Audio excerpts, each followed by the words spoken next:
পিপলো আজি ৰেলী কৰি পেলাই মনোনয়নপত্ৰ দাখিল কৰি আছে। আমি আগত UPPL আমাৰটো পিছতো যেতিয়া মই আহি থাকোঁ তেতিয়া UPPLৰ মানুহ বহুত পাব্লিক মই দেখিছোঁ। মোক এনেকুৱা কৈছে লাভ দিছে, তাৰমানে নামতহে আহিছে UPPLৰ উপায় নাই, আহিব লগা হৈছে 500, 1000 এনেকুৱা ফাইন লাগিব বুলি কিছুমান ৰাইজক সেল্ফ হেল্প গ্ৰুপক পইচা দিম, কিছুমানক 2 লাখ টকা দিম, এনেকুৱা কৈ পেলাই লৈ আহিছে।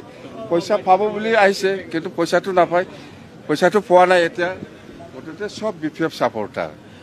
মোক চাওক, মই যেতিয়া নাকি এনেকুৱা চাইন অফ ভিক্টৰী দিয়ে ইহঁতেও দিয়ে এনেকুৱা, তো এইটো কি, এইটো চিম্বল কি? UPPLৰ মানুহে মোক এনেকুৱা দিছে, ময়ো দিছে, আৰু কিছুমানটো এনেকুৱা দিছে, দিয়াৰ কাৰণে কৈছোঁ মই।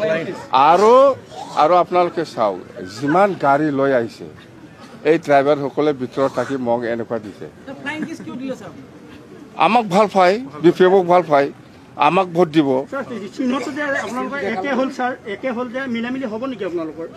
এইটো মোৰ হাতটো কেনেকৈ একে হ'ব? মইতো মোক দেখাইছে थारमाने मोजां मोनो आरो BPF सरकारखौ फैजानायखौ लुगैदों। आंबो दंमोन, जोंहा हाग्रामा सारजों एखेलोगे आं मोनसे माबायावनो गाखोदोंमोन, गारियावनो गाखोदोंमोन। गोबां माने बै जोंहा फिलिनि हमना ला सोरबा गारि ड्राइभारफोर गोबां मोनसे फ्लाइं माने किस होदों आरो गोबां धरनाव मोनसे फेक्टरि माबा सिम्बल होदों। बेनो मोनसे फोरमान जे बिथांमोना दिनै फैदोंब्लाबो गोसो खुसि फैयाखै।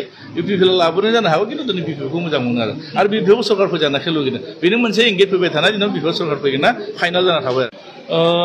गिबियावनो आङो जोंनि धनस्रि समष्टि आरो गासै उदालगुरि जिल्लानि सिङाव थानाय जोंनि BPF कर्मीफोरखौ धन्यबाद होगोन। जेरैबायदि जोंनि बे नमिनेसनाव जेबायदि लोब फैनानै जोंखौ बयबो कभारेसन होदों आरो धन्यबाद होदों जोंनि मानगोनां हाग्रामा महिला सारखौ, बिथाङाबो दिनै फैनानै जोंनि बे नमिनेसन टाइमाव मोननै हेफाजाब होफैनायनि थाखाय।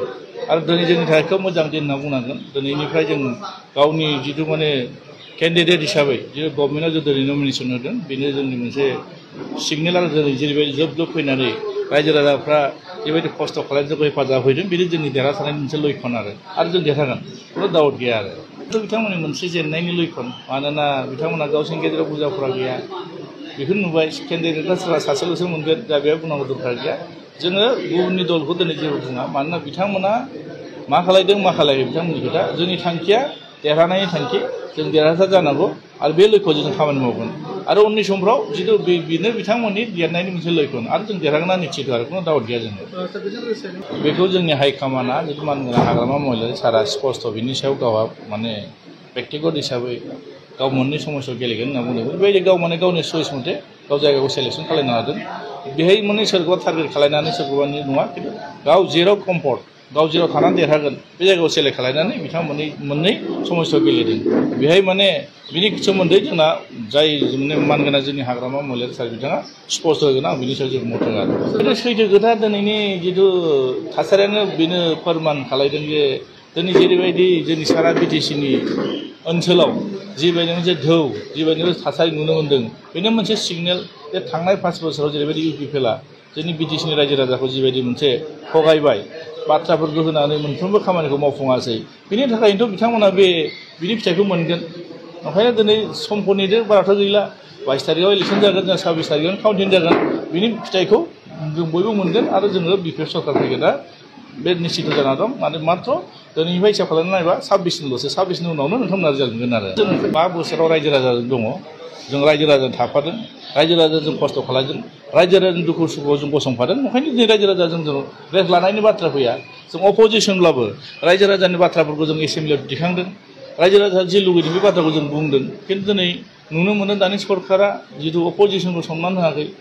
आं गणतान्त्रिक भाबे जिथु मर्यादा थानांगौ बे मर्यादाखौ जों मोनाखै।